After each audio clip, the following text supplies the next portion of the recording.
Guys, let's talk about prototyping and testing for bigger e-commerce businesses. So if you're already doing, say, 8 figures a year, you already have a lot to lose. And when you're expanding to new product ranges, it's really, really important that you don't fail and you actually have products that are successful, have a market fit, and people love and rave about.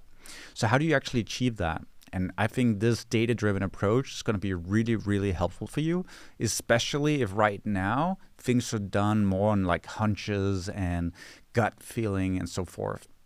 So this prototyping and testing program is extensive. So it's not something you're going to roll out in one day.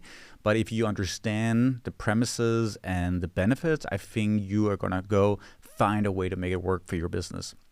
So the idea and the premise here is that instead of just launching stuff, we want to engage with our customers to understand what feedback they're giving to us on those new products. When we go about talking to our factories on the next products we want to develop and so forth, we want data on what we should launch next.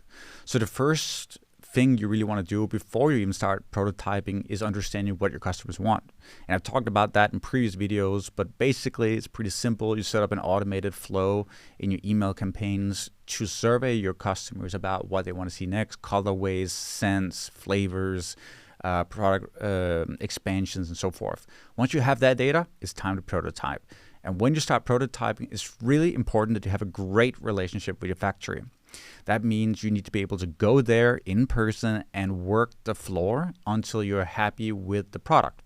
Now, some products take a long time to do, 2 weeks, 3 weeks, 4 weeks. And that's the case for your company. What you really want to do is send the products and the schematics ahead of time. So when you land at the factory, you can review those prototypes. But this is something that's often skipped and not done correctly. People get the prototypes sent back, to their office, they review in the office, then send it back again. But you get so much more done when you're at the factory. You get to see the little nitty-gritty details that are so important for the product quality. You need to see the machines, you need to see the process, you need to see what they're struggling with, and so forth. Plus, I bet you're going to find way more interesting ideas on how you can improve the product if you're actually on the factory floor seeing the production yourself. So going a little bit further with all this data you're equipped with, your prototyping and so forth, you need to go to the factory. Once you're at the factory, what is really important is you want to see the samples and you want to review what's working, what's not working, and send it back, give feedback, already start the next prototypes while you're there. If it's a quick sample that can be done in a day, which could be the case with apparel or let's say skin lotions or something like that, then I recommend you stay a week or two at the factory. Again, if you're a massive company, you have people you need to send to your factory and spend weeks there in order to do samples and prototypes over and over until the quality is top notch. And this is so, so important. Once you're really, really happy with the product, it's time to take it to the next level.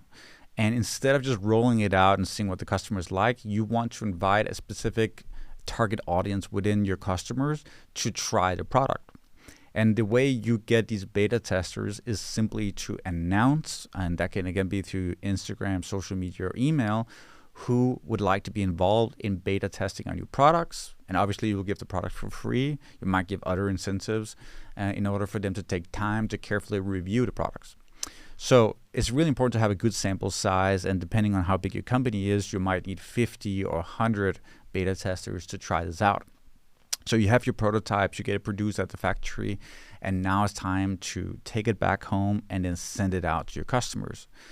Now, when you have that, you want to send over a number of questions related to the product, the quality, the feel, the attributes, what they think about it in terms of the durability and so forth. So there's a list of questions which I'm sure you're smart enough to find out on your own, but it's really, really important you get feedback on things that are really central to that product. So if it's a new colorway, obviously there's going to be questions related to the color, if they like it, and maybe you're even sending them a whole handful of colors and you're asking them to review which ones they like the best.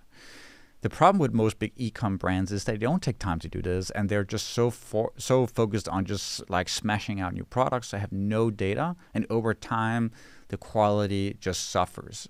And they just like the funny thing is they believe that the ads are not working anymore or the email marketing is not working, but actually the product is bad. And there's no way you can make it work because no one loves the product and nobody is raving and talking to their friends about it, right?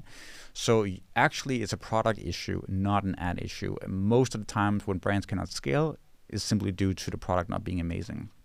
So this data-driven approach of going to the factory, having a much more hands-on approach here, and then getting lots of products beta tested to people that you have a close relationship with and that are really honest and radical about giving you that feedback, that is what allows you to get products that people simply cannot get enough of, and they have to give and they have to talk about it to their friends and their families and all those other things, right? So a little bit different, and I think a lot of brands will say like, there's no way we have time for that. We have a schedule and so forth. But honestly, if you're not doing this, you're gonna suffer greatly with the product quality. So say you don't have an alternative. You need to nail this, and if it's a timing issue, you just need to plan for this ahead of time, meaning that you're gonna simply run your product development so far ahead that you have 6 or 12 months to do all this work before your launch, right? So it's just about planning further ahead. So anyway, hopefully this was useful on prototyping and testing. If you implement this, you're going to see massive results for your business.